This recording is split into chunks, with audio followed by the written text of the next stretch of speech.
Frères et sœurs, que le Seigneur soit avec vous. Nous célébrons aujourd'hui le premier dimanche des Carême.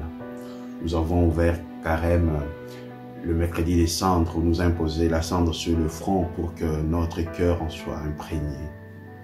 Pour commencer le chemin avec le Seigneur. Et aujourd'hui, l'Église nous invite à méditer autour du combat spirituel, c'est-à-dire la tentation de Jésus dans les déserts.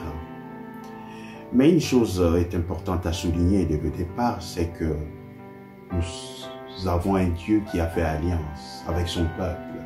Et aujourd'hui, dans la première lecture, on nous parle de la figure de Noé. Dieu a fait son alliance avec son peuple à travers Noé après les déluges. Et ce même Dieu poursuit cette même alliance aujourd'hui. Et cette alliance appelle ou nous invite à un engagement. Et dans la deuxième lecture, invoquant aussi cette figure de Noé, Saint Pierre nous dit que ce salut à travers l'eau, c'est une figure de baptême qui nous sauve maintenant.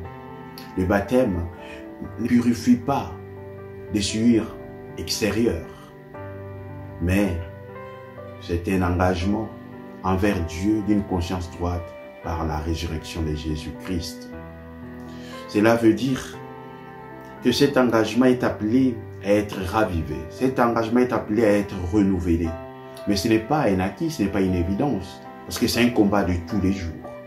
Et l'Évangile nous l'a dit à travers l'épisode de la tentation de Jésus dans le désert.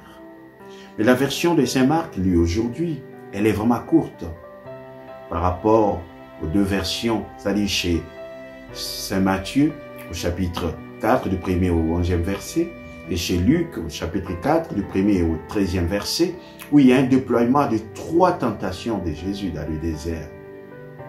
Mais chez Marc, c'est juste une phrase. Marc dit, « Et aussitôt l'Esprit le pousse au désert. » Aussitôt.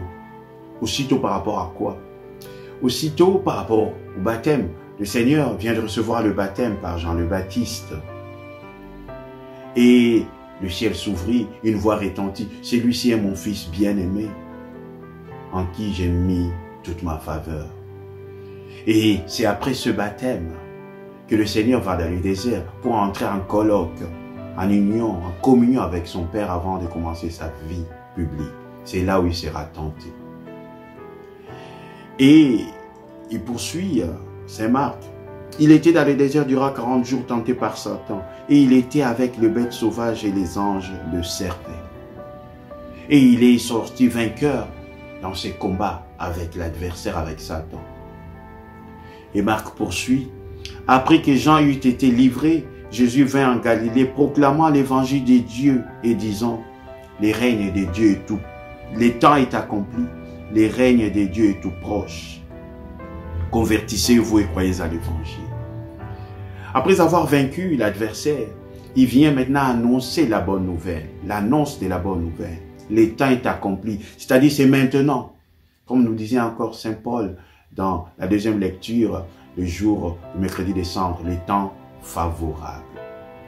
Oui, le règne de Dieu est tout proche. Quel règne de Dieu? Règne d'amour, de réconciliation, de paix, et ainsi de suite. On peut se poser la question, est-ce que ce règne de Dieu est vraiment tout proche par rapport à notre monde, déchiré par les guerres, les calamités, par l'exploitation humaine, et ainsi de suite. Mais la deuxième partie de l'invitation à son pesant d'or, convertissez-vous et croyez à l'évangile. Pour que ce règne de Dieu soit effectif dans notre monde, dans notre cœur, dans notre vie de tous les jours, nous sommes appelés à nous convertir. Se convertir, c'est quoi? Renoncer au mal qui nous guette et qui nous tente quotidiennement. Mais pour se convertir, on a besoin d'être éclairé par la parole de Dieu. Croyez à la bonne nouvelle, croyez à l'évangile. Si nous croyons à l'évangile, si nous laissons notre cœur être nourri par cet évangile, nous allons savoir faire le choix du bien et délaisser les mal. C'est cela, la conversion. Et durant ces 40 jours, que le Seigneur nous aide, chemin faisant, à faire le choix. Choisir le bien ouvrir notre cœur au renoncement du mal par la conversion. C'est alors que nous allons accueillir son règne. Et à notre tour, comme nous serons, je dirais, marqués par ce règne, par son royaume, nous pourrons alors, à notre tour, annoncer aussi cette bonne nouvelle au monde. Que le Seigneur nous bénisse tous pour que nous puissions poursuivre ce chemin avec lui. Combattre à ses côtés, les yeux fixés sur Jésus, entrons dans les combats de Dieu pour aller vers Pâques, célébrer notre Pâques, célébrer la Pâque du Seigneur. Que le Seigneur nous bénisse tous dans ce pèlerinage, dans cette marche, au nom du Père et du Fils et du Saint-Esprit. Amen.